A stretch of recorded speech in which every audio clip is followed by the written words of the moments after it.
Familia Nocturna, de plano el día de hoy me trajeron puras historias que están bien extrañas y aquí las vamos a disfrutar porque esta que me mandaron yo no había escuchado algo así. Ahí te va, porque es un trozo como de muchas cositas que me dijeron en la historia y le estamos queriendo dar aquí como que un orden y una forma. Lo primero es que hay una pareja y esta pareja son dos personas que venían los dos de familias cristianas protestantes, no sé qué denominación, pero los dos eran como la oveja negra de ambas familias. Tal vez eso fue lo que hizo que los dos se sintieran como tan unidos, porque tenían como que una cosa en la que se habían puesto de acuerdo sin ponerse de acuerdo, ya sabes, de esas cosas que nadie habla, pero todos lo están haciendo al mismo tiempo o dejando de hacer. Y es que ellos se habían puesto de acuerdo, sin saberlo, en que no iban a bautizar a su hija bajo ninguna circunstancia. No querían ya nada que ver con esas religiones y no es que tengan algo malo, es que ellos, vuelvo a decir, se sentían como la oveja negra, juzgados tal vez con algunos problemas, ideales o ideas distintas. El punto es ese. Cuando tienen a su hija esta pareja, deciden que no la van a bautizar y ahí comienza esta espantosa aventura. Cuando la niña cumple cerca de 8 meses, por una situación de trabajo, se tienen que mudar de ciudad. Al ir a una nueva ciudad, la empresa en la que trabaja el esposo o el hombre de esta relación les da un lugar donde vivir que no está nada mal. De hecho, el lugar es bastante cómodo, una casa de 2 pisos, es chiquita, es una casa pequeña, tiene 3 habitaciones arriba, pequeñitas, pero lo suficientemente grandes para que en una acomoden a la bebé y en la otra estén ellos y en el tercer cuarto pongan toda la ropa de los dos porque no cabe. O caben ellos o cabe la ropa, pero no los dos juntos. Entonces, en su habitación están bien, en la habitación de la niña están bien y en la habitación de ropa todo está corriendo perfectamente bien. La casa no tiene espacio, digamos, para la sala. Es el comedor y ya. Pero se las han ingeniado, como al final no van a tener visitas, con una mesa de esta marca grande de refrescos, esa roja con las letras blancas.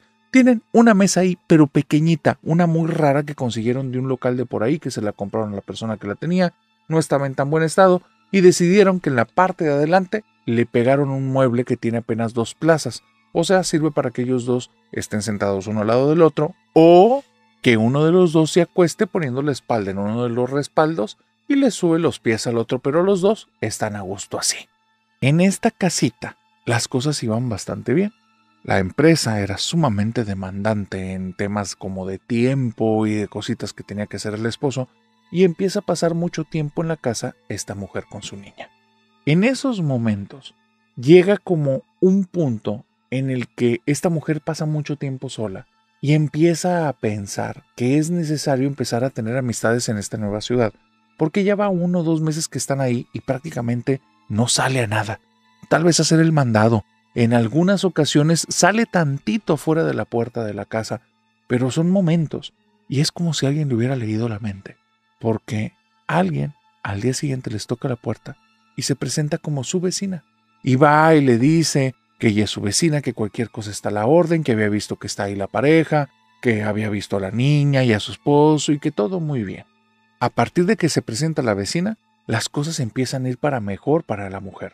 La mamá de la niña empieza a pasar tiempo con la vecina le empieza a presentar a más vecinos de ahí y finalmente llega un momento como a los 2, 3, 4 mesecitos que ya son como una pequeña comunidad. De vez en cuando hay grupos de mujeres ahí en la casa, cuando llega el esposo las saluda a todas, todos van conociendo, ya hay reuniones en las que el esposo va, y hay hombres y mujeres, y bueno, están haciendo su nuevo círculo de amistades y todo perfectamente bien, hasta que la niña empieza a enfermar, se empieza a poner muy mal, de repente una noche no quiere comer, empieza a devolver todo, devolver significa que todo aquello que había comido, de repente ya no le está cayendo bien en el estómago, y el cuerpo lo está expulsando. La niña, de un momento a otro, está a nada de deshidratarse, la llevan a un hospital, la atienden muy bien, los doctores la están revisando. Probablemente es algún tema de algo de lo que comió que está mal, pero hay que estar bajo observación. Y pasa un día, y pasan 2 días, y pasan 3 días. Y los doctores han logrado estabilizar a la niña. Dicen que probablemente es algún tipo de virus o algún tipo de bacteria, pero no les había tocado un caso así y no está respondiendo bien ante ningún medicamento. Apenas responde bien y vuelve a caer en algún tipo de situación. Ya van 2 especialistas que pasan, los especialistas llegan a una conclusión, un par de horas después dicen que no es eso y están en una situación muy confusa.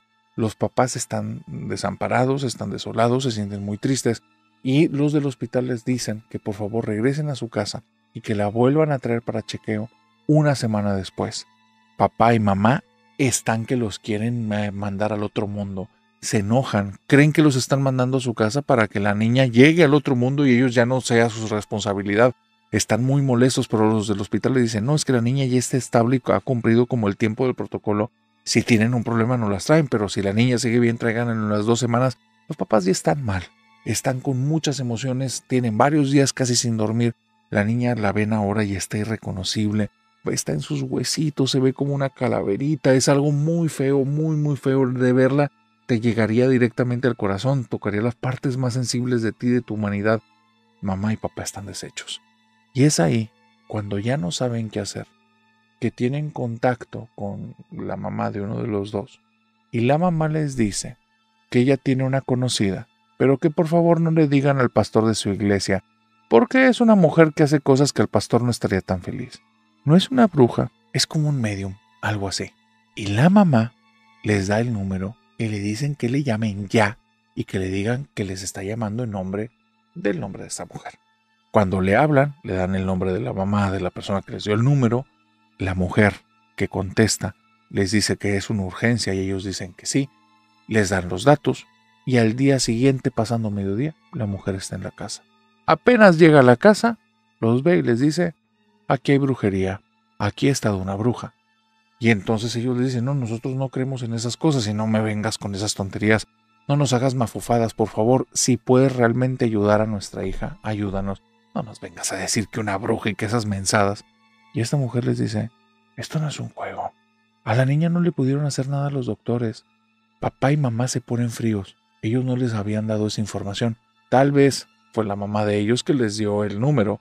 Entonces se tranquilizan, viéndose a los ojos, se pasan esa información sin necesidad de hablar. Y la mujer sigue dando datos. No la van a poder estabilizar.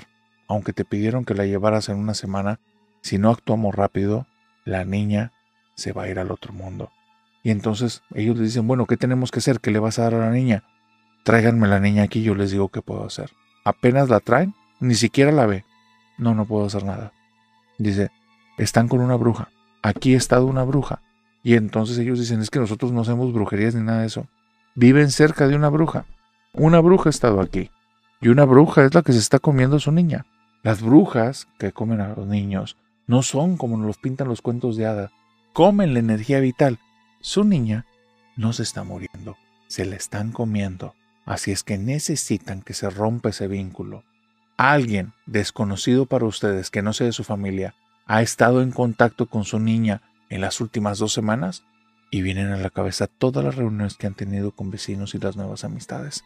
Y les dice, pues sí, somos personas muy sociables. Uno de ellos es bruja. ¿Pero de qué estás hablando? Uno de ellos es una bruja. Hombre o mujer no importa. Uno de ellos es una bruja.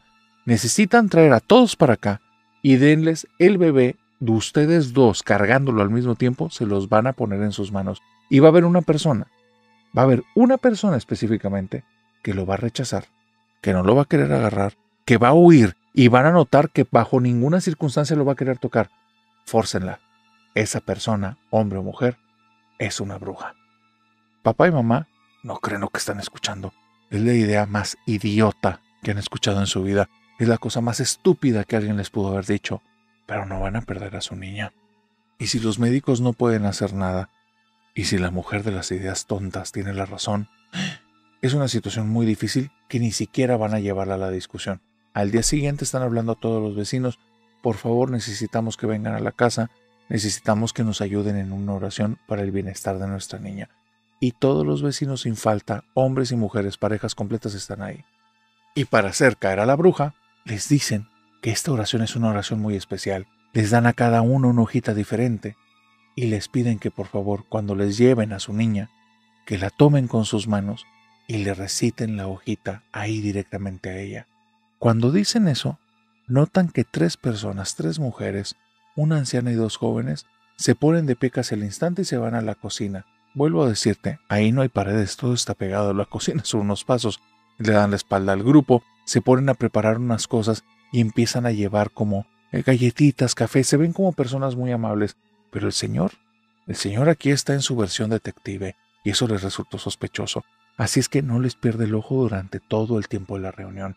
Comienzan a ir de uno en uno y no hay ningún problema. Todos con mucho cariño, personas soltando sus lágrimas, personas mostrando todo su amor, dándole la bendición a la niña, diciéndole cosas al oído, sacando unos rosarios, otros rezando sus rezos. Todos están pidiendo porque al final, como personas, cuando hay una necesidad, cada quien busca su manera de hacer el bien. Y allí estaban todos intentando ayudar, hasta que el papá se dio cuenta que había una de las 3 que se fueron a la cocina, la primera vecina que había ido a la casa, la que parecía que le leyó la cabeza a su esposa. Ella, cada vez que le llevaban a la niña, permíteme, voy al baño, déjame lavarme las manos para no ensuciar, no molestar o no maltratar a la niña.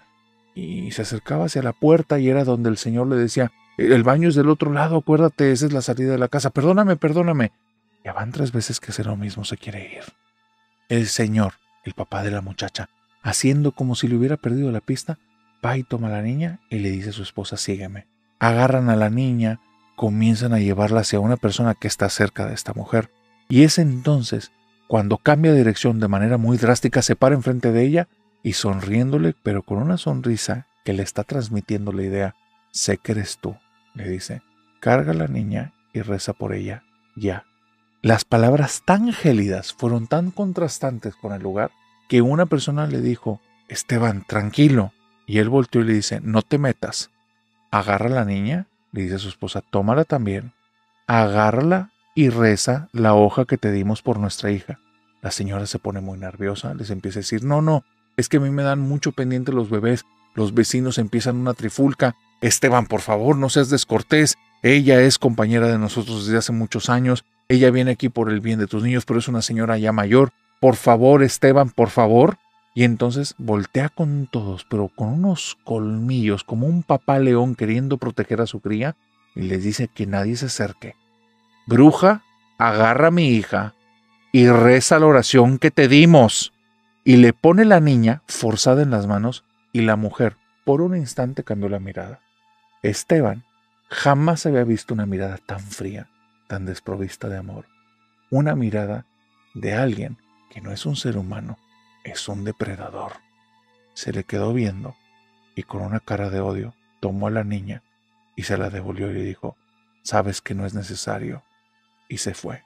Todos estaban congelados porque la voz que salió de esa mujer no era de una mujer, era una voz que parecía que venía de una catacumba.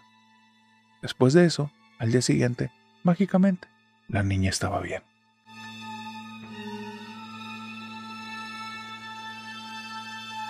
Estoy a punto de contarte uno de los casos más extraños, aterradores, inusuales, pero a la vez que tal vez explican algunos de los fenómenos que ha habido personas que los viven. Esta situación que estoy a punto de decirte ocurrió hace más o menos 12 años. No voy a dar datos específicos porque hablamos de un lugar, una fábrica, en la que al día de hoy está en funcionamiento, y es un lugar en el que trabajan personas. Pero es muy posible que las personas que escuchen esta historia identifiquen y me digan, narrador, yo trabajo en ese lugar. Por favor, si trabajas en ese lugar, no me digas el nombre en los comentarios. ¿Por qué? Por privacidad de todos ustedes y de las personas que ahí están. Solo si trabajas ahí, menciónalo en los comentarios. Ahí les va lo que pasa en este lugar, o más bien lo que pasó. Te tengo que hablar de la señora Elvira y de Mariale. La señora Elvira tiene una niña, o más bien, tuvo una niña hace mucho tiempo, a la que amó con todo su corazón, pero la niña, desde que estaba pequeña, se dieron cuenta que tenía unos problemas ahí en el corazoncito, y por más que intentaron hacer los doctores diferentes cosas, el corazón tenía un soplo y la niña corría peligro. La señora Elvira, desde ese momento, hizo que toda su existencia girara en torno a la protección de su criatura. Todo era en torno a que la niña estuviera bien. Eso trajo cosas buenas. Mariale creció. De los malos pronósticos que tenía, pasó ese momento de los 5 años que decían que muy probablemente no iba a llegar a cumplir. Y pasó también ese pronóstico de los 10 años y después el de los 15 y ya estaba cerca de los 20 años. La señora, la mamá de Mariale y la señora Elvira, había hecho todo, inclusive si no había para comer no importaba, pero medicamentos y tratamientos no le iban a faltar a su niña. Por otro lado, ese nivel de entrega trajo algo negativo. No te digo ni justificado, ni que es razonable que haya sucedido, pero ocurrió y ya. Y es que, al haber estado tan enfocada en la niña, después de un par de años, el esposo se sintió rechazado, perdió interés y las dejó. Aportaba algo de dinero, sabía la condición de su hija, y no era un tipo tan desinteresado, pero ella no se sentía parte de la familia y quería hacer su vida con alguien más. Quería volver a tomar esas mieles de la juventud y enamorarse otra vez y hacer toda una historia romántica. Años después el hombre vivía solo, refugiado en el alcohol, lleno de arrepentimientos, pero esa es otra historia que no nos interesa hoy. Nos interesa la relación de Elvira y Mariale. La señora Elvira hacía todo por su niña Mariale. Por otro lado, con el paso del tiempo fue desarrollando una personalidad un poquito temerosa. Le daba vergüenza todo. No se sentía merecedora. Desde que es pequeña ve que su mamá está duro que dale para todos los esfuerzos que hace, intentando que la niña no se esfuerce. No te levantes tan rápido, no hagas ese ejercicio. Ten mucho cuidado cuando vayas con tus amigos. Recuerda que tú no eres como las demás. Todos tus amigos están bien, tú no. Y ese intento de protegerla le causó daño a Mariale. Mariale tenía miedo de prácticamente todo. No se sabía expresar. Era muy nerviosa. Era una persona que se fue como ensimismando y solo estaba en lugares donde estaba su mamá. Así se sentía protegida, se sentía cuidada y se sentía no juzgada, porque donde hiciera algo que su mamá no le gustara, le cantaba todas. Los esfuerzos que estoy haciendo, si por ti nos abandonó tu papá, si no ves que todo esto ha sido por ti, por favor, cuídate. Y la carga de culpa era fuerte. Esto no es un tema de hacer villanos y héroes. Esta es la vida real. Y en la vida real no hay libreto. En la vida real te toca estar en la escena, y estando ahí en la escena, tienes que improvisar y sacar las cosas lo mejor posible. La mamá de Mariale, la señora Elvira, lo estaba haciendo lo mejor que podía con las herramientas que tenía. Mariale no culpó nunca a su mamá, pero estas acciones fueron desarrollando una personalidad muy marcada. Te cuento todo esto porque cuando llega a la edad de 20 años de Mariale, lejos de ser una persona extrovertida, alegre con la vida, feliz del milagro que tenía de estar tantos años viva, era una chica que ni siquiera te podía mantener la mirada en los ojos. Era una chica que siempre estaba volteando al suelo. Que si le preguntabas lo que fuera, si te la topabas en la calle y le decías buenas tardes, porque le querías preguntar la hora o porque querías pasar a algún lugar y ella estaba ahí tapando alguna entrada, lo que fuese, ella iba a sobrereaccionar y le iba a decir sí, perdón señor, y se iba a alejar de ti. Porque tenía miedo. Sentía que no era capaz de prácticamente nada y sentía que sin su mamá estaba ahí, desprotegida. Por eso no te debe de sorprender que a esta edad de 20 años, la señora Elvira y Mariale trabajaban juntas en una empresa. En esta empresa, la mamá, la señora Elvira, era la que traía el mando, era la que le decía a Mariale qué hacer y cómo hacer, y de hecho le decía siéntate, yo voy a hacer las cosas por ti, y en la empresa eran todas unas figuras. A Mariale, acá tras bambalinas, le decían la marioneta. No querían burlarse de ella, pero cuando veían a Mariale ahí parada volteando al piso, y entonces llegaba la mamá y le decía Mariale, y al momento volteaba a verla, le decía, ve y trapea ya. Y Mariale iba bien rápido hasta que le decía, vete más lento. Y si iba más lento, pues parecía que alguien le estaba manejando como si fuera por unos hilos. Le decían la marioneta. La querían mucho. Siempre le daban detallitos, siempre la trataban muy bien. A la señora Elvira le decían la sargento, la titiritera, y tenía 1001 apodos, pero también la querían mucho. No era una mala persona. Y se daban cuenta que esta mujer se quedaba dobles, triples, cuádruples turnos, inclusive cosas que ya no estaban permitidas, se las dejaban a ella, dándole espacios ahí para que pudiera cobrar un poquito más de sueldo, porque entendían la situación, sabían la historia. Y no sabían la historia porque fueron unos chismosos, sabían la historia porque la señora Elvira era una persona muy comunicativa. Cada vez que se topaba una persona en los baños, le decía, ¡ay, cómo es la vida! ¿Te puedes imaginar? Una un día tiene un bebé y de repente te avisan que tiene un soplo. Y ya, sin darte cuenta, tú ya estabas siendo partícipe de la historia de Mariale y la señora Elvira, y era cuestión que te la volvieras a topar porque la señora tenía una memoria y sabía perfectamente en qué parte de la historia estaba. Porque si pasaban 2, 3 capítulos y llegabas al cuarto, quinto, entonces estabas en la escena en la que, y volvimos a pasar ese pronóstico malo de los 20 años y estamos aquí. La señora Elvira estaba orgullosa de la historia y te dabas cuenta en sus relatos que ella se sentía una heroína que había protegido y salvado a su hija. Para todos aquellos que trabajan en la empresa, era muy evidente por qué Mariale era una chica que tenía tanto miedo al mundo.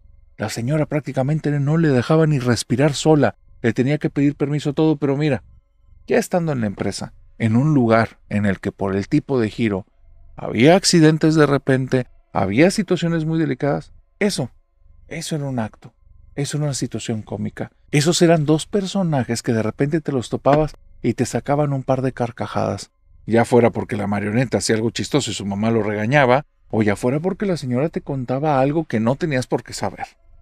Un día, una de las personas que están encargadas de la gerencia del lugar y que tiene un trato muy cercano con la señora Elvira y con Mariale, esto es, porque tras bambalinas cada vez que ha tenido oportunidad, ha buscado conseguirle ropita, hacer algo de acopio, conseguir entre todos una vaquita, juntar dinero, para dárselos para algo que sabe que tienen de necesidad. Una persona con un corazón enorme que, entendiendo que esto es parte de una empresa, hace las cosas afuera, hace las cosas sin que los demás se den cuenta, sin que hablen de él, porque el tema no es hacerse famoso, el tema es ayudar a las personas. Un día, este chico, vamos a ponerle de nombre Manuel. Manuel está ahí, es un gerente, te vuelvo a decir, conoce a estas personas. Él está enfrascado en algún tema en el cual está en alguno de los pasillos de la empresa y está muy ensimismado, está metido en sus pensamientos, cuando escucha un grito tan estridente que se pone mal. Empieza a voltear a todas partes porque no ubica de dónde viene el grito, y en el segundo grito, ¡por favor, que alguien me ayude! ¡Vengan, por favor! La piel se le pone chinita y empieza a correr en búsqueda de doña Elvira. Es la voz de doña Elvira y jamás la había escuchado así. Y está gritando, ¡Mariale! ¡Mariale, por favor, reacciona! ¡Reacciona! Y Manuel está corriendo como loco, escucha la voz que está apagada pero entiende la dirección y es donde llega al cuarto de copiado y justo al lado una puerta de intendencia. Él cree que están en la puerta de intendencia y la abre cuando la señora le grita, ¡estamos acá en el cuarto de copiado! Y entonces cierra la puerta y donde voltea al cuarto de copiado se topa con una escena que le rompe el corazón. Ahí, en el piso, está esta chica con los ojos abiertos y no reacciona. Su mamá la sostiene en una parte de su cabeza y una parte del hombro, pero parece que está inerte, porque se ve que está cayendo todo el peso sobre las manos de la señora porque no la puede sostener. Mariale no es una chica menudita, es una chica llenita, y entonces está pesada, la señora no la puede levantar y le dice al señor, por favor, ayúdeme a levantarla, hija, reacciona, reacciona. Y Manuel está frío. Por los signos que ve en la chica, él está imaginando que la chica falleció, pero él no sabe de eso, no tiene ni idea. Él va a quedar tan afectado por esta situación que después de eso, lo primero que va a hacer es pedir que ahí les den cursos de primeros auxilios y se va a meter entrenamiento tras entrenamiento tras entrenamiento. Nunca más va a querer ver a una señora con una persona y no poder hacer nada, y solo ver cómo se le escapaba la vida de los ojos a la pobre muchacha, porque en cuestión de 2 segundos una persona lo empuja a un lado, es un gerente que sí conoce el tema de primeros auxilios, se va encima de la muchacha y al estar encima de la muchacha comienza a hacer estas como maniobras de resucitación y mientras las está haciendo ve un milagro. Mariale desde el piso se levanta y se queda sentada como si fuera parte de una película de vampiros, suelta aire y en el momento en el que suelta aire, Manuel siente que se le quita un peso de encima, se descongela y dice, bendito Dios, y ve como la chica azota contra el piso. La persona que está haciendo la reanimación dice, ese es un reflejo, la chica ya falleció. Ya están en ese momento hablando ambulancias, ya están un montón de personas movilizándose, el resto del día es un caos operativo y sentimental. Muchos vieron el cuerpo de Mariale, para cuando llegaron las ambulancias les dijeron no iban a poder hacer nada. Cuando este sujeto, el que hizo las maniobras de resucitación, lo interrogan porque hay que hacer todos los protocolos de seguridad y comenta todo lo que hizo, él siguió el protocolo perfectamente. La chica no había nada que hacer ahí, no había forma de haberla ayudado. También se dieron cuenta que a la empresa le hacían falta una buena cantidad de instrumentos para actuar en este tipo de casos. Esto ocurrió hace muy buen tiempo y no había protocolos tan especializados. Al final, la empresa se pone las pilas y empieza a hacer que todo el tema laboral cambie. La persona que aprende los cursos comienza cursos tras cursos tras curso y él empieza a decir si llega a haber alguna situación en la empresa, por favor háblame, me estoy capacitando para eso, y empieza a invitar a personas que se capaciten. La empresa cambia a raíz de esa situación. ¿Por qué? Porque les dolió en el alma. Un miembro querido de toda la empresa había fallecido. Por eso tampoco te debe de sorprender que aun cuando es una empresa, y una empresa de talla mundial, y una empresa que sigue protocolos, tal vez esta es la única empresa en la que si entrabas al cuarto en el que tenían ahí las copiadoras, veías altares y había fotografías de esta chica con los diferentes miembros de la empresa. Había velas encendidas y estaban fuera de protocolo, eso estaba mal. Pero les pegó tanto en el alma a los compañeros de Mariale, y no te voy a decir la mamá, porque la mamá te la topabas ahí mínimo 2 o 3 veces al día hincada frente a uno de estos altares llorando, pidiendo por su hija. Gerentes, jefaturas, personas que la conocían le daban su espacio. Inclusive la empresa puso una puerta, permitiéndole, dándole lugar ahí. Un lugar tan fuerte que se empezó a llenar de dolor. Las personas decidieron sacar las copiadoras de ahí, y el lugar se transformó en un lugar con altares, en un lugar que le recordaba el contacto con el otro mundo, que a todos les recordaba que los días aquí pueden estar contados y que estar aquí es un milagro y que hay que agradecerlo, porque quién sabe, tal vez de un momento a otro te pasa lo de Mariale. Esa idea es triste, y esa tristeza ahí se fue acumulando, porque de repente empezaron a ocurrir cosas extrañas, todavía no paranormales, cosas extrañas en el comportamiento de la gente. Tal vez ya había cosas paranormales, pero no se veían o no eran tan palpables. Pero de repente hubo una iniciativa extraña, que de todas las partes cercanas a ese centro de computadoras y copias, vinieran hilos rojos por las paredes y por el piso. Está extraño, ¿no? Pero todos estuvieron de acuerdo que se haga, y empezaron a poner hilos rojos desde las oficinas y se conectaban los hilos rojos hasta el punto del altar. Después, hay que poner un altar central. Fuera de este lugar de altares, un altar con velas, un altar que nos lleve la divinidad. Es que es muy extraño, esto no debe de ocurrir en una empresa, sin embargo, todos los que estaban ahí siguieron este juego.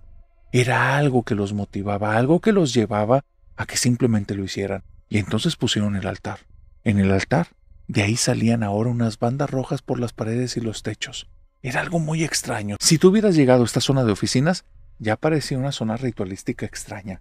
Ya parecería más bien las oficinas de un culto que las de una empresa de talla mundial.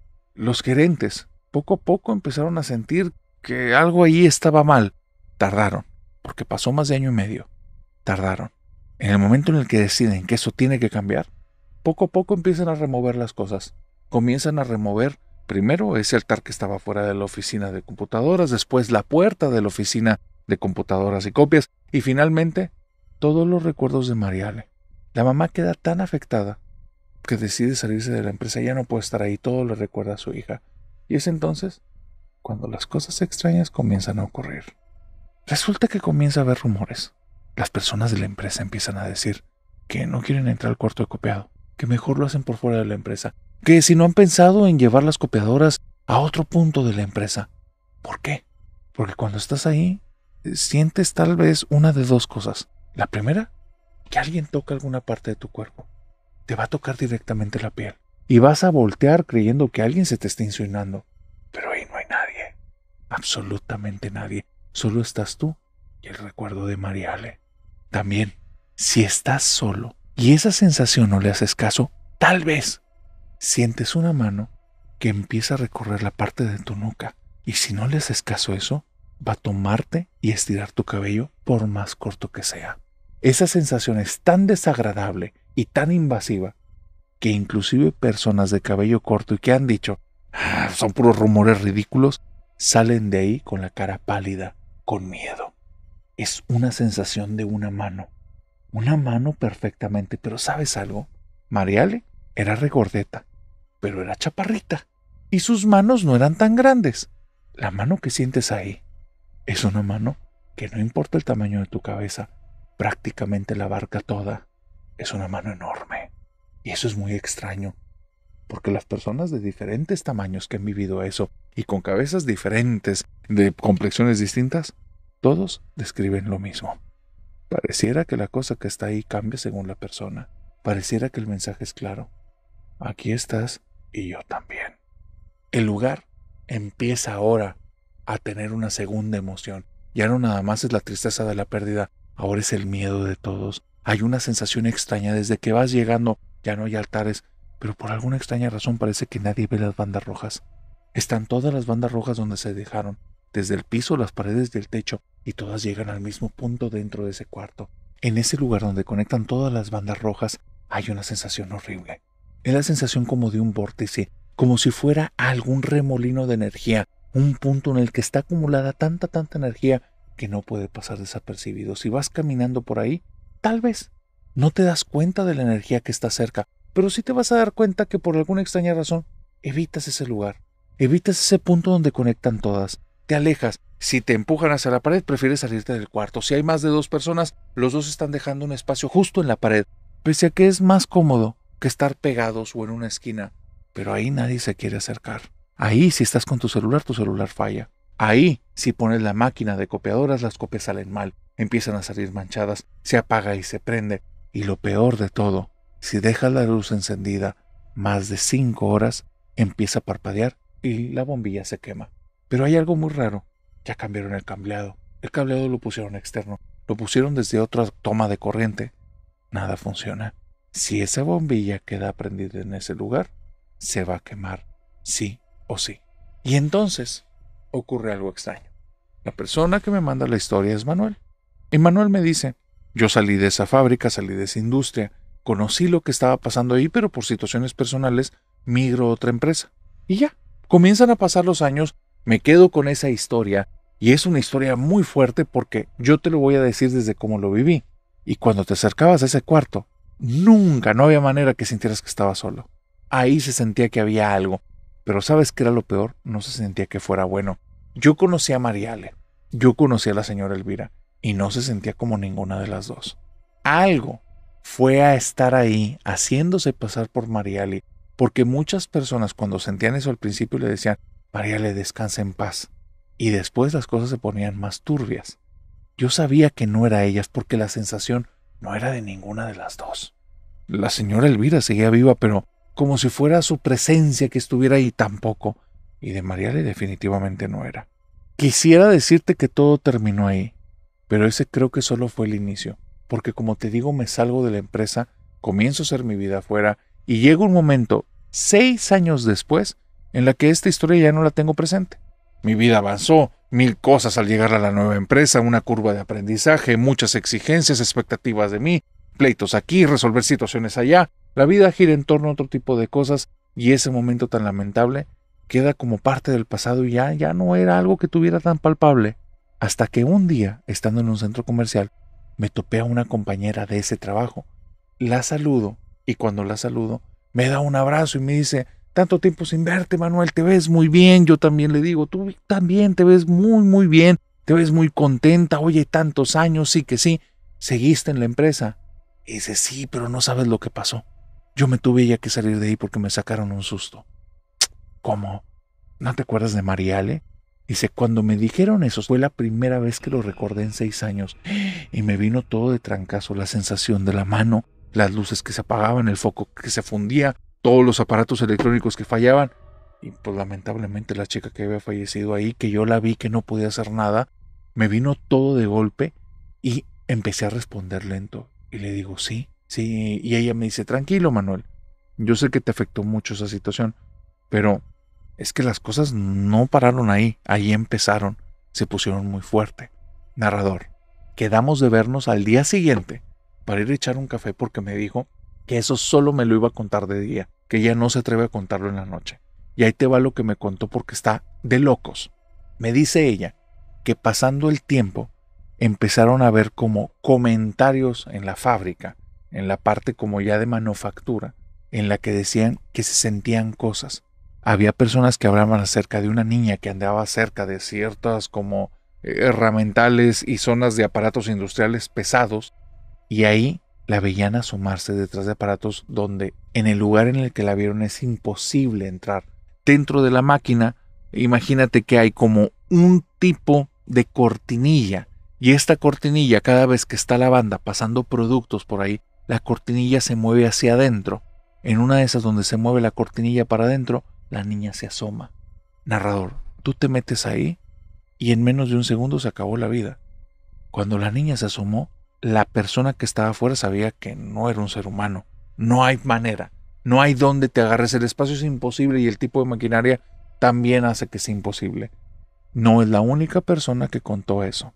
Esta chica me contaba que fueron 3 o 4 reportes, tuvieron que revisar la maquinaria para ver si había algún tipo de químico que estuviera generando alucinaciones en su gente, pero no había nada de eso, la maquinaria estaba bien, las cosas continuaron y los reportes de las visiones de la niña también. Pero después de eso teníamos una máquina tipo de prensa y un día una persona diciendo que ve a la niña justo detrás de la prensa intentándola sacar de ahí, mete la mano y quiero que obvíes el final, pero esa persona ya no tiene mano al día de hoy. Reaccionó por instinto sin entender el nivel de peligro que tenía. La situación, me dice esta chica, que fue algo muy fuerte porque nunca habían tenido un accidente de ese tipo. Sí había habido accidentes, pero nunca algo tan grave. La pobre persona pierde gran parte de la mano y parte del brazo.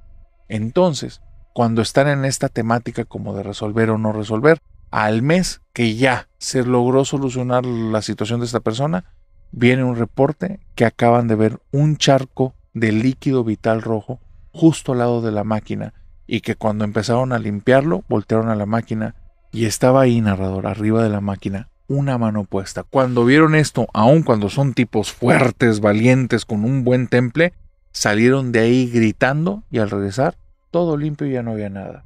Te quedarías con que es una situación como más de burla y se lo inventaron, si no es porque van 5 veces que hacen el mismo reporte. Una mano ensangrentada, muy lastimada, sin el resto del cuerpo, arriba de la máquina, un charco de sangre. Y la persona que fue y atendió el accidente en el momento en el que pasó con ese sujeto, lo llevaron en una ocasión, le describieron exactamente lo que vieron, y este tipo dice que lo de la mano no le hace sentido, porque la prensa no dejó nada. Pero el charco de sangre, exactamente en el lugar que está, es en el lugar en el que pasó. ¿Por qué están pasando estas cosas en la empresa? No sé, pero creo que aquella situación de Mariale atrajo algo y lo dejó ahora dentro de la empresa y ahora embrujó el lugar. Y a mí me gustaría preguntarte, querida familia nocturna, ¿tú qué crees que está pasando?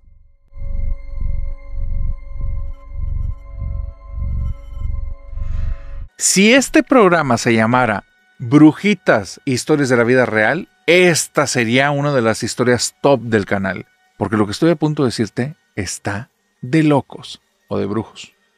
Resulta que hace unos 15 años se conocieron María Luisa, Joaquín y Alejandra. Joaquín y Alejandra eran pareja, pero se dieron cuenta que ambos sentían cierta atracción por María Luisa. No vamos a entrar en detalles, pero un buen día deciden que ellos pueden tener una relación poliamorosa. Y viven a gusto así. Llevan ahí ciertos meses, pero entonces María Luisa empieza a hacer cosas un poquito extrañas. Comienza a ser un poco más demandante con Joaquín, comienza a tener ciertas actitudes con Alejandra que a ella no le terminan de gustar. Alejandra comienza a sentir celos, comienza a sentirse en desconfianza, hasta que llega un momento, después cerca de 2 años de esta relación de triángulo amoroso, en la que Alejandra le dice a Joaquín, tienes que decidir porque yo ya no estoy a gusto con ella. Joaquín, después de darle muchas vueltas, le dice, estoy a gusto en la relación que nosotros tenemos. Realmente la atracción que tengo por María Luisa es un tema más carnal y contigo compaginamos a otros niveles, quiero estar contigo. Él aborda la situación, habla directamente con María Luisa, Alejandra también habla con ella y María Luisa simple y sencillamente les dice, está bien, yo lo entiendo, no se preocupe. Abandona la relación, pero no por eso dejan de ser amigos. Hay un grupo de amigos donde a lo largo de estos 2 años y desde el tiempo previo en el que ya se conocían, tienen amigos en común. Así es que cuando hay reuniones y está María Luisa y está esta pareja, no hay ningún problema. Eran discretos. Nadie conocía que tenían este triángulo amoroso. Nadie sabía que ellos realmente, los tres, pues prácticamente eran una pareja. Te cuento todo esto porque las cosas empezaron a andar raro, como después de 6 meses en el que se separó este triángulo. Alejandra y Joaquín son los que se quedaron juntos. María Luisa es la que se fue y muy tranquila. Está bien, yo lo entiendo, hagan lo que ustedes quieran. Y claro, yo respeto su decisión. Pero de repente era extraño. Joaquín es un tipo muy delgado que le gusta utilizar ropas oversize. El sujeto siempre trae una camisa blanca debajo de su camisa de botones. La camisa de botones por lo general la trae abierta. Este tipo delgado que normalmente es alguien gracioso, es alguien que si te lo topas en la calle parece muy serio y va a terminar diciendo una burrada que te va a sacar una carcajada. Tiene como un tipo de carisma, un tipo de ángel que cae bien. Por el otro lado, Alejandra es una chica que es muy guapa, es atractiva y es muy elocuente. Ella le saca plática hasta las piedras.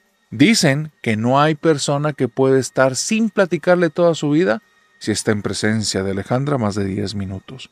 Te cautiva. Tiene algo ella, pero es otro tipo de energía muy diferente a la de Joaquín. Joaquín parece como un bohemio, un músico que anda por la vida.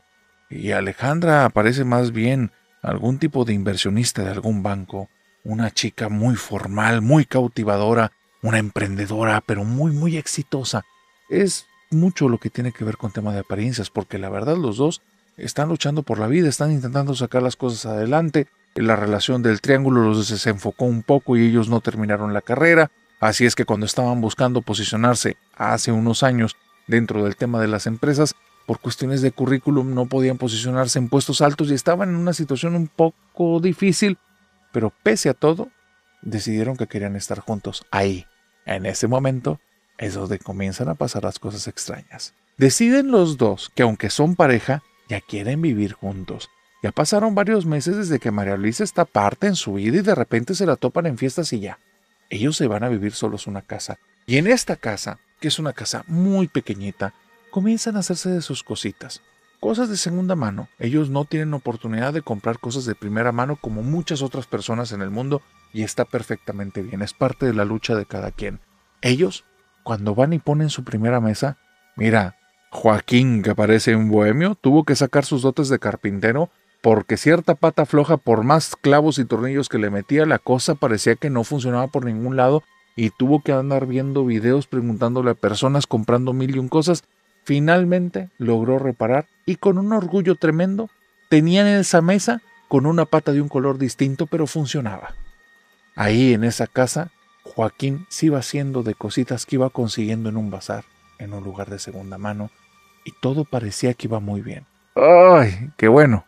Después de una semana, cuando estaban acostados en ese sillón, que era un sillón que se sentía como muy fluffy, salieron unos animalitos. De ahí de los recovecos que no limpiaron muy bien y no fue tan agradable, está bien.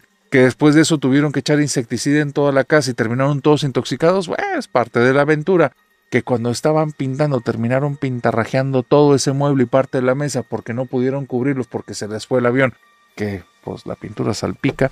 Son cosas que van teniendo su saborcito en la relación. Si tenían tan bonita relación, ¿por qué se pelean ahora tanto? ¿Por qué ya no tienen tiempo de platicar? ¿Por qué se miran en momentos con cierto nivel de odio? ¿Por qué hay como resentimiento en el corazón? Y va a ser Alejandra la que un día frente al espejo mientras está cepillando los dientes pensando por una parte, ya lo voy a dejar, no estoy feliz aquí. ¿En dónde me vine a meter? Esto es un cuchitril. Aparte salieron esas cucarachas del maldito sillón el otro día y no las puedo olvidar, todavía siento las patas en el brazo y en la espalda y esas ideas la hacían estar muy molesta. Pero por el otro lado, una vocecita en su interior, tal vez su inconsciente, tal vez su angelito, le dijo, tranquila, acuérdate porque lo quieres. Y en ese momento fue muy extraño, porque no se acordaba. No lo tenía presente.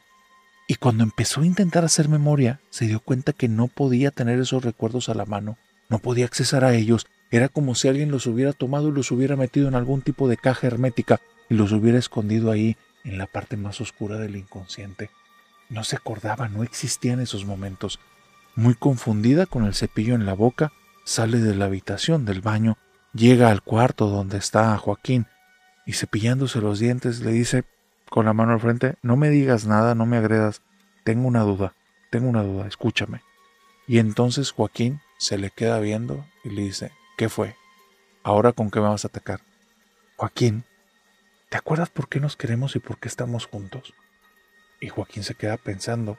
Y le dice, es una pregunta muy tonta, ¿te das cuenta? Y ella le dice, ¿es en serio? ¿Te acuerdas o no te acuerdas? Y Joaquín está volteando para abajo, para arriba, para un lado, para el otro. Alejandra con el cepillo en la boca se le queda viendo y le dice, no te acuerdas, ¿verdad? Y Joaquín le dice, ¿cómo no me voy a acordar? Es que son tantas las cosas malas que hemos estado viviendo. Y él dice, tranquilo, tranquilo, no te acuerdas, ¿verdad? Porque yo no me puedo acordar. No me acuerdo un momento que ya hemos vivido bien. Y ella seguía con el cepillo pensando. Y llega un momento en el que ya no se está cepillando los dientes, se está mordiendo las cerdas. Y está pasándose un cepillo de un lado al otro y dice, no me acuerdo. Y Joaquín dice, yo soy muy bueno con la memoria. Yo me acuerdo de todo, pero no me acuerdo de por qué estoy contigo. No me acuerdo de nada que me haga sonreír de los recuerdos contigo. ¿No será que esto es brujería? Y se empieza a reír Alejandra y dice, no, bueno, si vamos a estar buscando cosas locas, tal vez son los aliens que nos secuestraron. Y él le dice, no, tonta, en serio, ¿no será algo de brujería? Y ella, ¿pero por qué brujería? Pues por María Luisa. Y en el momento en el que menciona el nombre, suena un estruendo tremendo en la habitación de los dos. Los dos van caminando a su habitación y justo al lado de la cama hay un cuadro tirado en el piso, el único cuadro que había en la casa, un cuadro que pintaron entre los dos hace muy buen tiempo, pero lo habían pintado en presencia de María Luisa y estaba tirado ahí, quebrado, roto. Hay un problema. Ese cuadro era tan importante para ellos que te acuerdas cuando te dije cuando estaban pintando ahí el departamento y terminaron pintarrajeando todo. Lo único que no pintarrajearon fue ese cuadro, porque primero pintaron la pared, después hicieron unos agujeros y le colocaron un mecanismo tal, ya que andaba este hombre con sus momentos de carpintero, que el mecanismo hacía que estuviera prácticamente empotrado a la pared. No se podía zafar de ahí. Cuando ven el cuadro tirado, no entienden qué es lo que sucedió. Voltean a la pared y la pared tiene tremendo boquete, un agujero. Es como si alguien lo hubiera agarrado, lo hubiera arrancado con las manos, pero con una fuerza descomunal, porque eso no es madera, es cemento. Y está tirado ahí, todo destrozado. Cuando levanta el cuadro, tiene un trozo de pared aún pegado en la parte de atrás. No es yeso, cemento, un trozo de block. Ahí está. Y los dos no entienden qué es lo que sucedió, pero voltea entonces Alejandra con Joaquín y le dice, brujería. Y él le dice, se me hace que sí. Las siguientes semanas es buscar personas que vayan a la casa y les hagan limpias gratuitas. No tienen dinero, las cosas no van muy bien, pero ahora todo empieza a cuadrar y tienen esperanza. Es ella. Ella está haciendo algo. Están buscando alguna reunión donde se la topen para platicar con ella. Y es ahí cuando se dan cuenta que pareciera que ella se dio cuenta de esto porque ya no va a ninguna reunión. Nadie la ha visto en las últimas semanas. Todo a raíz del día en el que salió volando el cuadro. Las personas van y limpian la casa una tras otra. Personas que les hacen un favor, personas que les dejan un pagaré, que les dan cierto tiempo para pagarles. Bueno, en fin. Las cosas parece que están tranquilas y empiezan a ir mejor. Los dos se empiezan a llevar muy bien. Empiezan a conseguir ambos muy buen trabajo. Le están echando tantas ganas que el ángel de los dos, el carisma de ambos les está ganando pese al currículum que tienen y están empezándose a colocar. Uno como vendedor, la otra está dentro de una empresa y está empezando a buscar cómo ascender en puestos. Todo va bien y reaparece María Luisa. En una reunión de amigos totalmente inesperado después de muchos meses, ahí está ella. Es muy extraño porque hay algo muy raro en María Luisa. No la recuerdan tan delgada, tan guapa y tan bien vestida. Pero la ropa que lleva es extraña, algo tiene de familiar. Cuando llegan a la casa, Joaquín y Alejandra, lo primero que hacen, sin decirse nada, los dos poniéndose de acuerdo en el silencio, es ir corriendo al closet donde tiene la ropa Alejandra y se dan cuenta que faltan dos prendas, cierta blusa y cierto pantalón, los que llevaba María Luisa. Y ellos empiezan a entender que esto está extraño. En la reunión la saludaron, lo saludó, todo perfectamente bien, pero se veía en los ojos de María Luisa que ella estaba esperando algo. Las cosas las dejaron ahí, no quisieron profundizar en nada, pero ahora se daban cuenta que faltaban en la casa blusa y pantalón. Las cosas no iban a estar bien. Comienzan a prepararse más personas que hagan limpia, buscar consejos por aquí y por allá. Finalmente les dicen, vayan a hablar con ella. Es una bruja que les trae algún tipo de coraje, simplemente vayan a hablar con ella. Y hay veces que las cosas son mejor dejarlas como estaban. Realmente, la gran mayoría de las cosas conviene mejor repararlas, pero en este caso no era la mejor opción. Porque ese diálogo en el que intentaron hacer las paces con ella, y decirle que ya sabían las brujerías que les estaba haciendo, que por favor parara, todo terminó muy mal. María Luisa, con otra blusa y otro pantalón, que era de Alejandra, los tomó por sorpresa. Alejandra reaccionó muy mal, comenzó a reclamarle, lo que hizo que María Luisa se pusiera mal, y finalmente eso fue un zafarrancho. Una semana después, le están invitando a la casa para que por favor María Luisa los vaya a visitar, porque desde el día que se pelearon, están seguros que en el pasillo, que no es un pasillo grande, es un pasillo pequeño, en una casa muy chiquita, pero en el pasillo, en el área de esta sala comedor, cada vez que van a entrar al baño, alguien se asoma. Y es una sensación que no es agradable y saben que tiene que ver con esta mujer. Se olvidan de la ropa, son cosas materiales. ¿Cómo está entrando ella en la casa? Bueno, ya lo han intentado investigar, cambiaron las cerraduras, le pusieron trancas a la puerta y la ropa vuelve a desaparecer. Algo está haciendo. ¿Cómo? ¿Quién sabe? El punto es que buscan hablar con ella y le invitan a la casa. Cuando María Luisa llega a la casa, ya la casa no es la misma que te describí, ¿eh? Esa mesa con la pata fea se fue hace mucho y tiene una mesa muy bonita esa casa. Ese sillón pintarrajeado del que salieron alimañas también se fue, alguien se lo llevó y ahora hay un sillón nuevo de 3 plazas. Aparte, hay un silloncito al lado que está bien pegadito. Para poder entrar a ese tienes que brincar el sillón grandote, pero al final es cómodo. Hay una tele nueva, no muy grande, pero sí cómoda. Está todo bien en esa casa. La pintura es nueva, ya no es la pintura que pusieron la primera vez, que en las primeras pasadas de trapito se las trajeron completa. No, ahora es una pintura de buena calidad. El cuadro y el boquete ahora está reparado, el boquete también, y está otra vez el cuadro en la habitación. María Luisa va a esta nueva casa, este lugar bonito, y la ve y dice, oigan, qué bonito lugar, no me lo imaginaba así. Y empieza a revisar todo, empieza a abrir cajones como si estuviera en su casa. Ellos dos tienen miedo, le están sacando de conversación. Ella les habla de manera distraída y llega un momento en el que se dan cuenta que pareciera que los está espiando. Está revisando cada recoveco de la parte de la cocina. Está revisando el sillón casi milímetro por milímetro, el otro sillón y también la televisión. Se fue caminando y se metió al cuarto de ellos sin pedirles permiso y es ahí donde dicen, oye, espérate. Le señalan el cuadro, le comentan lo que pasó. Les dice que por favor las cosas terminen bien, que aún le tienen mucho estima y mucho cariño como amiga, que no entienden por qué se enojó. Y ella les dice, no sé de qué me están hablando. Pero después de eso solo se dio media vuelta y María Luisa se fue. Y es muy raro, porque a la semana María Luisa los invita a que vayan a su casa a regresarles el favor, que las cosas estén tranquilas. Ya no ha pasado nada en la casa, parece que todo está bien. Y cuando llegan hay algo muy raro. María Luisa tiene exactamente la ropa que tenía Alejandra el día que Alejandra invitó a María Luisa a su casa. Y la casa de María Luisa parece una réplica de la casa de Joaquín y Alejandra. Mismos 2 sillones, mismo televisor, mismos utensilios en la cocina, todo acomodado exactamente igual. Todo está pintado exacto y hay un cuadro idéntico en el cuarto de ella, con una cama que es igual a la de ellos. Y cuando ellos ven eso, se sienten extraños. Esto es muy raro, es invasivo, es descortés, no tiene sentido, es de locos. Y ella les dice, es que quiero que regresemos y estemos juntos. Quiero que los 3 estemos aquí y que ustedes se sientan como en casa. Joaquín voltea a Alejandra, Alejandra voltea a Joaquín. No ocuparon decirse nada, esta mujer está loca, es lo que cruzó por la cabeza de los dos. Se ponen de pie, le dan las gracias y dicen, bueno, vamos a pensarlo, y se van de ahí. Y comienza la pesadilla. Llegan a la casa. Cuando llegan a la casa, las luces estaban encendidas, ellos los dejaron apagados, se acuerdan perfectamente. No pasa más. Entran, apagan las luces, todo está tranquilo, ponen las trancas en la puerta, ahí nadie puede entrar. Revisan el armario, la ropa de Alejandra, el día en el que recibieron a María Luisa, ahí está, en el cesto de la ropa sucia, ahí está.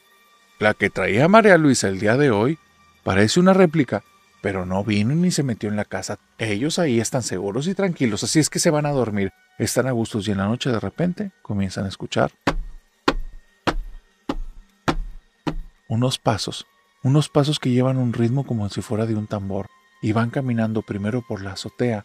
Bueno, una casa de un piso, están caminando en la parte de arriba de la casa, en el techo, pero por otra parte también escuchan unos pasos similares cuando se detienen los del techo dentro de la casa en el pasillo. Un pasillo muy pequeño,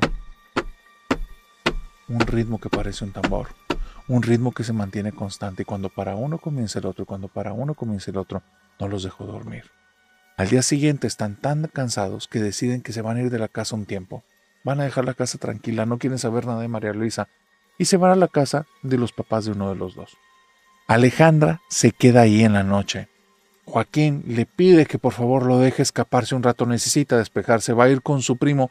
Y es más, como todos ellos tienen cierto gusto en común por los videojuegos, a ver si juegan en línea y hacen equipo. Vamos a poner un juego que tiene que ver con carros, un monito con bigote y un sombrero rojo. Creo que me puedes entender cuál. Y ahí están haciendo un juego en línea y están platicando y se están contando cosas. Cuando entonces Alejandra les dice, oigan, aquí en la casa de papá están los 3 gatitos que ellos tienen desde hace mucho tiempo. Déjenme ir a ver qué tal están. Se pone de pie, sale de la habitación y cuando sale de la habitación comienza a pasar algo muy raro porque empieza a haber voces en el juego. Las voces son tanto de la pareja como del primo de la pareja que le están diciendo, Alejandra, ¿con qué amiga estás en la casa? Y ella les dice, no, no estoy con ninguna amiga. No nos mientas, o sea, ya la escuchamos. Estoy solo en la casa de mis papás, de hecho se salieron. Es que ahorita acaba de hablar una mujer y acaba de hablar ahí en la habitación en la que estás. Y ella les dice, claro que no. Cuando dice eso, viene caminando hacia la habitación en la que están los videojuegos y ve como sale despedido de algún punto un tazón en el que sirve la comida de los gatitos y sale volando y cae dentro de la habitación. Voltea a ver eso y dice, no sé si lo aventó uno de los gatos, y ellos le dicen, claro que no lo aventó uno de los gatos, cierra esa puerta, sale de ahí y cuando voltea para adentro se da cuenta que los 3 gatos están adentro de la habitación de juegos debajo del sillón donde estaba sentada y están asustados. Se mete cerrando la puerta de golpe y cuando cierra la puerta de golpe, los pasos de tambor que había escuchado en la otra casa, ahora ahí en la casa de su papá, caminando por el pasillo. Comienza a gritar como loca, ellos le preguntan qué pasa, le dice, hay algo aquí, por favor no me dejen, vengan para acá. Los dos, el primo y su pareja, Joaquín, van directamente al auto, van andando para allá, mientras van andando van en una llamada de celular, le pide que por favor no la vayan a colgar. Mientras están en eso se distorsionan las voces, comienza a hacer un frío horrible en la habitación en la que está esta mujer, les piden que por favor se den prisa, que ahí hay algo, y de repente pega un grito en el cielo Alejandra. Hay algo al otro lado de la puerta, se ven los pies desde este lado. Cuando escuchan eso se corta la llamada. Joaquín, su primo, van como locos. Antes no partieron al otro mundo porque pudieron haber tenido un accidente. Cuando llegan a la casa hay vecinos afuera. Los gritos de Alejandra ya le pegaron a toda la cuadra porque no para de gritar. Joaquín tiene llaves, logra entrar en la casa, le pide a todos los vecinos que estén afuera que por favor estén al pendiente, que si se necesita a alguien que tenga ahí el celular a la mano por si se ocupa hablar a la policía o una ambulancia, pero que se esperen. Entra corriendo y en el momento en el que entra corriendo, Alejandra lo agarra por el pasillo y ella está moviéndose los cabellos gritando como loca y dice, se me subieron unas cosas. Cuando está en la ambulancia, porque está en un shock nervioso la pobre mujer, está diciendo que en la habitación de los gatos se le empezaron a subir arañas que estaban bajando desde el techo, que en un momento se escuchó como esos pasos dejaron de sonar y fue cuando tuvo el valor de abrir la puerta y salió de ahí corriendo y entonces empezó a sentir todas las arañas que bajaban desde su cabello hacia su cara y es donde empezó ella a quererlas quitar y fue donde se topó de frente con Joaquín, la saca. El problema es que ahí no hay telarañas y ahí no había nada y ella no traía nada colgando y la seguía sintiendo. Un shock nervioso, un ataque psicótico, algo así. Le estabilizan y está normal. Le piden que por favor a Joaquín tenga muy buen ojo con ella porque esto puede ser el inicio de un gran problema, que por favor la lleve a un tema de psiquiatría. Él entiende que es otro tipo de cosas, que está pasando algo extraño. A partir de ese momento, y desde hace 10 años, cada vez que Joaquín y Alejandra están juntos, porque decidieron que separarse era lo mejor, cada vez que están juntos y duermen juntos, ven una sombra que se asoma en el pasillo. Aquí hay un tema. La sombra ha ido cambiando. Para Joaquín no. Ve una sombra alta, delgada, pero cree que es un hombre que se está asomando. Alejandra tiene detalles. Sus dedos son largos, sus uñas son puntiagudas, el rostro es picudo y es de una mujer con un cabello negro. Y cuando la ve, sabe que ahí donde debería haber ojos, hay un vacío horrible. Y parece que cada vez que ve ese vacío, algo de ella comienza a perderse.